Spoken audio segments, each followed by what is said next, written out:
চৌরাস্তা থেকে ভেতরে ঢুকে বেহালা আদর্শ বেহালা বেহালা আদর্শ বেহালা আদর্শ নগরে আস্তে আস্তে মনে হলো যে আমরা যেখানে ডেকে পাঠিয়েছিলাম অর্থাৎ দমদম ক্রিয়াটেক্সে সেই ডিস্টেন্সটা সেটা এতটা বেশি কলকাতা শহরে থেকে ভাবতে পারি, কিন্তু ওনারা গেছিলেন এবং ফাইনালি আমাদের সাথে আসছেন 13 এবং 14 তারিখে। আমরা দেখে নেব যে তারা এই যে নাটকটি করতে চলেছেন ভূত এবং ভূত ও তার ভবিষ্যৎ। আমি বলে কি করে নাটকটার নামও বলতে পারলাম না, আরে বলে তুমি ভূত ও ভবিষ্যৎ। ভূত ও ভবিষ্যৎ, ভূত ও ভবিষ্যৎকে অ্যাকচুয়ালি ওনারা কি করতে চান ভূত ও ভবিষ্যৎ নিয়ে আমরা ওনাদের মুখ থেকে শুনে নেবো গল্পটা, একটা জাস্ট সামারি, তাহলে আপনাদের পক্ষেও সুবিধা হবে, আসতে পারবেন, ভালো লাগবে। আচ্ছা, বলছি যে এবার না নতুন আমাদের কি যাবো আসছে জুম করা আছে?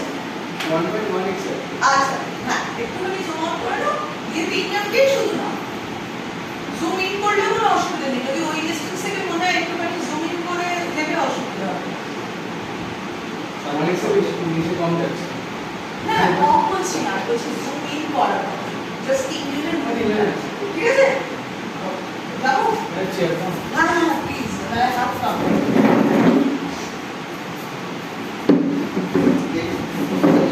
अरे सुगंध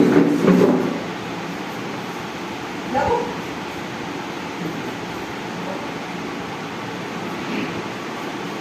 খুব বেশি যেন দূর না মনে হয়,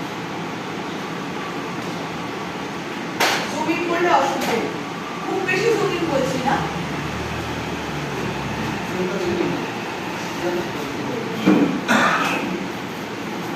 হ্যাঁ, perfect।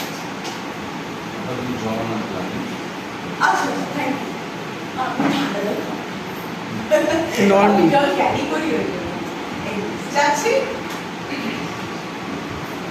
ওকে, আপনার নাম কি? আমি অলরেডি আপনি একবার এসেছেন আমাদের কাছে, আমি আপনাদের ইন্টারভিউ নিয়েছেন আমাদের সুশান্ত দা, আবার আরেকবার নাম ফেলে দিচ্ছি। আপনার নাম? আমার নাম সুদর্শন দাস। ওকে, আর আপনার নাম? আমার নাম রঞ্জিত পাল। ওকে, দয়াল দা রঞ্জিত দা থেকে আমরা জেনে নেব যে এই ভূত ও ভবিষ্যতের কনসেপ্টটা একটু বলবেন। কিন্তু এটা কোনো সামাজিক নাটক বা সেইভাবে কোনো রীতি না, একটা মজা দেবো না। আচ্ছা, তার মানে আমরা একটা কমেডি নাটক দেখতে চলেছি, দারুণ দাদা, একটু শুনি। নাটকটা হচ্ছে একটা সংসারের সে তার স্বামী স্ত্রীকে তার বাবাকে নিয়ে, ঠিক আছে, সে ব্রহ্মদত্তকে পরিণত হয়েছে। ব্রহ্মদৈত্যকে নিয়ে নাটক, তার মানে বোঝা যাচ্ছে যে এই নাটকটার মধ্যে ভূত প্রেত রয়েছে, তাই তো? হ্যাঁ, সেই জন্য নাম ভূত ও ভবিষ্যৎ, কিন্তু ভূতের আবার ভবিষ্যৎ, সেটা নিয়ে আপনি কি বলবেন? কিছু ইচ্ছে থাকে, আমার কাছে কিছু ইচ্ছে ছিল, ইচ্ছেগুলো পূরণ হয়নি। ইচ্ছে যে ভবিষ্যৎটা পূর্ণ হোক, কিন্তু যখন সে ভূত হয়ে গেছে, কি করে পূর্ণ করবে? এটা পূরণ করার জন্য একজন পেয়েছে, যার মাধ্যমে তাদের ইচ্ছে ছিল, শেষ ইচ্ছে, সেই ইচ্ছেটা সে পূরণ করে।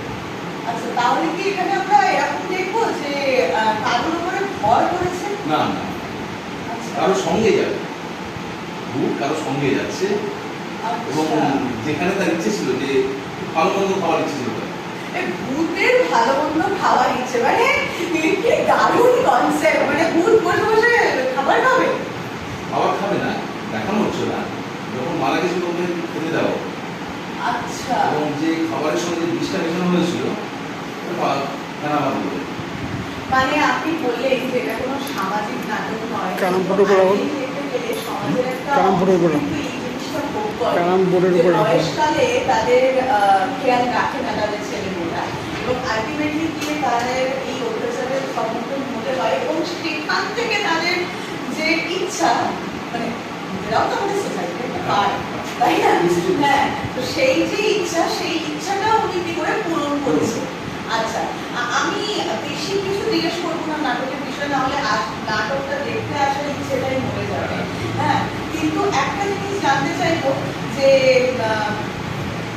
মানে এই যে ভূত যে ব্রহ্মচর্য আপনারা বলছেন, হ্যাঁ, এই ভূত কি আলটিমেটলি কি